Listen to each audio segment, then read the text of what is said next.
शुभ संध्या। हिंदी व्याकरण के इस क्लास में हम आपके लिए और भी महत्वपूर्ण जो क्वेश्चंस लाए हैं, उनमें कुछ क्वेश्चंस ऐसे हैं जहाँ पे हम लोगों को पढ़ते समय संदेह होते हैं। तो आइए चलते हैं, इस संदेह को हम दूर करते हैं। देखते हैं हमारा पहला प्रश्न कौन सा है। संयुक्त व्यंजन और द्वित्व व्यंजन में क्या अंतर है। इसको समझने के लिए हमें सबसे पहले ये जानना होगा कि संयुक्त व्यंजन किसे कहते हैं और द्वित्व व्यंजन जो है उसको उसका रूप क्या होता है। ठीक है, चलिए देखते हैं। संयुक्त व्यंजन की परिभाषा लेते हैं सबसे पहले। जब कोई स्वर रहित व्यंजन को हम पहचानते हैं जब उसके नीचे हलंत रहता है या वो अक्षर आधा होता है। ठीक है, तो जब कोई स्वर रहित व्यंजन और स्वर सहित, यानी आपको पता है कि प्रत्येक स्वर में कोई न कोई स्वर जुड़ा रहता है। यदि कोई स्वर नहीं होता है प्रत्यक्ष रूप से तो उसमें अ छुपा रहता है। तो हम देखते हैं कि स्वर रहित व्यंजन और स्वर सहित व्यंजन दोनों आपस में मिल करके एक नया शब्द बनाते हैं, और वही शब्द जो वाक्य में प्रयोग होता है तो उसको क्या कहते हैं, उसको संयुक्त व्यंजन कहते हैं। जैसे हम देखें कि ये होते हैं सामान्य तौर से हमारे वर्णमाला में 4 प्रकार के, क्ष, त्र, ज्ञ, क्योंकि ये दो व्यंजनों से मिल करके बने हुए हैं। और श जो है श्रमिक वाला श। ओके, जैसे प्यार तो आधा प य है ना। मुक्त तो मुक्त में हम इसको देखते हैं कि ये आधा जो है अक्षर ये पहले आया और पूर्ण अक्षर बाद में आया। और इसके अलावा हम देखते हैं कि इसमें जो है मुक्त में आधा क जो है, आधा क का मतलब क्या हुआ, क्योंकि उसमें स्वर नहीं है तो ये स्वर रहित व्यंजन हो गया। और त जो है उसमें अ छुपा हुआ है तो ये स्वर सहित व्यंजन हो गया। तो दोनों मिल करके क्या बने, मुक्त।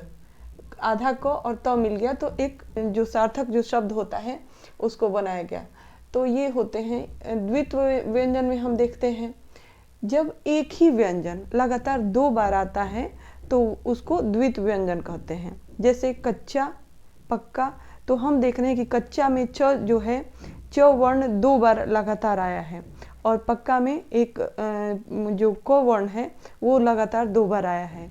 ठीक है, तो ये होते हैं संयुक्त व्यंजन और द्वित्व व्यंजन में यही अंतर है।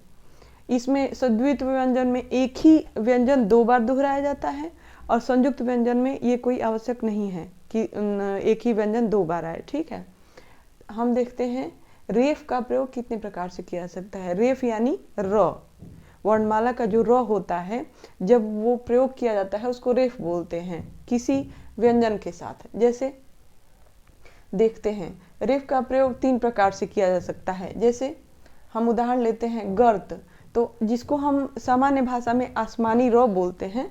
ग और त जो है लिखा हमने और त के ऊपर हमने आसमानी र लगाया, वही है क्या है, उसी को क्या बोलते हैं, रेफ बोलते हैं। तो एक प्रकार ये हो गया।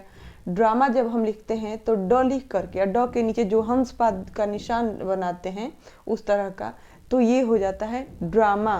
ट्रक, ट्रंक, इस तरह से जो बोलते हैं तो इसमें इस तरह का अगर प्रयोग आप देखोगे तो ये है दूसरा प्रयोग। और तीसरा प्रयोग हम लोग देखते हैं जिसे हम कहते हैं तिरछा र, यानी प्रेम, प्रश्न, प्रयोग, इस तरह से जो आते हैं प्रयोग में लाए जाते हैं उनको बोलते हैं रेफ। ठीक है, तो अब हम आगे बात करते हैं। अगला प्रश्न लेते हैं, प्रत्येक वर्ग के 5वें अक्षर को क्या कहते हैं। ये प्रश्न कई बार पूछा गया है। इसका आंसर है अनुनासिक। अनुनासिक यानी नाक से बोला जाने वाला। ये देखिए इसमें जो है ये 5 प्रकार के हैं जो प्रत्येक वर्ग के 5वें अक्षर जो होते हैं उन्हीं को अनुनासिक बोलते हैं। जैसे क वर्ग में आया ङ, च वर्ग में आया य, के बाद आया ट वर्ग में ड़, और इसके बाद आया त वर्ग में न। हमको पता है कि क वर्ग, च वर्ग, ट वर्ग, त वर्ग और प वर्ग, ये 5 प्रकार के वर्ग पाए जाते हैं हमारी वर्णमाला में, और इन्हीं वर्णों का जो अंतिम अक्षर होता है उन्हीं को बोलते हैं अनुनासिक। ठीक है, अब बात करते हैं कि नागरी वर्णमाला में कुल कितने वर्ण पाए जाते हैं, कितने अक्षर होते हैं। वर्ण कहिए चाहे अक्षर कहिए, बात एक ही है। स्वर और व्यंजन नहीं लिखा गया है यहाँ पे। कुल कितने अक्षर हैं या कुल कितने वर्ण हैं, अगर ये प्रश्न आता है तो आप लिखोगे टोटल कितने होते हैं, 52। ओके, अगला प्रश्न। अभी तक हमने वर्ण संबंधी जितने भी क्वेश्चन आ सकते हैं उनके बारे में पढ़ा। अब बारी आती है शब्द की। ठीक है, तो शब्द और वाक्य के बारे में हम लोग जानेंगे। सबसे पहले हम देख लेते हैं कुछ ऐसे प्रश्न जिनको करते समय हमें पता चलेगा कि अभी तक हमने जो पढ़ा वो हमें कितना रिवीजन हम कर चुके हैं उसका। प्रश्न कुछ लेते हैं। पहला है, वर्णों के उस समूह को जिसका कोई निश्चित अर्थ निकलता हो उसे क्या कहते हैं? या वर्णों के सार्थक मेल को क्या कहते हैं? ये भी प्रश्न हो सकता है। एक ही प्रश्न के कई रूप हो सकते हैं, तो इन दोनों का आंसर क्या होगा? शब्द। ठीक है। अब अगला प्रश्न है, विचारों को प्रकट करने वाले माध्यम को क्या कहते हैं? तो विचारों को प्रकट करने वाले माध्यम जो होते हैं उनको क्या कहते हैं? शब्द नहीं कहते या वाक्य नहीं कहते, उनको कहते हैं भाषा। ठीक है। अगला जो है प्रश्न, अर्धस्वर कितने प्रकार के होते हैं? तो सबसे पहले हम आपको बताएं कि जो अंतस्थ व्यंजन होते हैं उन्हें ही अर्धस्वर कहा जाता है, क्योंकि ये स्वर और व्यंजन के बीच की कड़ी हैं, इसलिए इनको न ये तो पूरा स्वर ही होते हैं और न ही पूरे व्यंजन, इसलिए इनको अर्धस्वर बोला जाता है। ये 4 प्रकार के हैं। ठीक है। अब बात करते हैं कि शब्द कहते किसे हैं। तो हमने आपको बताया कि वर्णों के जो सार्थक मेल होते हैं उनको शब्द कहते हैं। जो सार्थक यानी अर्थ सहित हो उन्हीं को शब्द कहेंगे। ठीक है। शब्दों का विभाजन किन आधार पे किया जा सकता है? कितने आधार पे? तो शब्दों का विभाजन 4 आधार पे किया जा सकता है। अर्थ के आधार पे, उत्पत्ति के आधार पर, रचना के आधार पर और प्रयोग के आधार पर। ठीक है। तो अर्थ के आधार पर शब्द कितने प्रकार के होते हैं? प्रश्न यह उठता है। तो शब्द जो हैं 2 प्रकार के होते हैं अर्थ के आधार पर। एक होता है सार्थक शब्द और दूसरा होता है निरर्थक शब्द। तो सार्थक शब्द जो होते हैं वो हमारे एग्जाम में बहुत महत्वपूर्ण है, क्योंकि उनमें पर्यायवाची, विलोम, इस तरह के जितने भी महत्वपूर्ण जो टॉपिक हैं वो सार्थक शब्द के अंतर्गत आते हैं। ठीक है। तो प्रश्न यह आता है कि जिन शब्दों का कोई अर्थ निकलता है उन्हें क्या कहते हैं? सार्थक शब्द।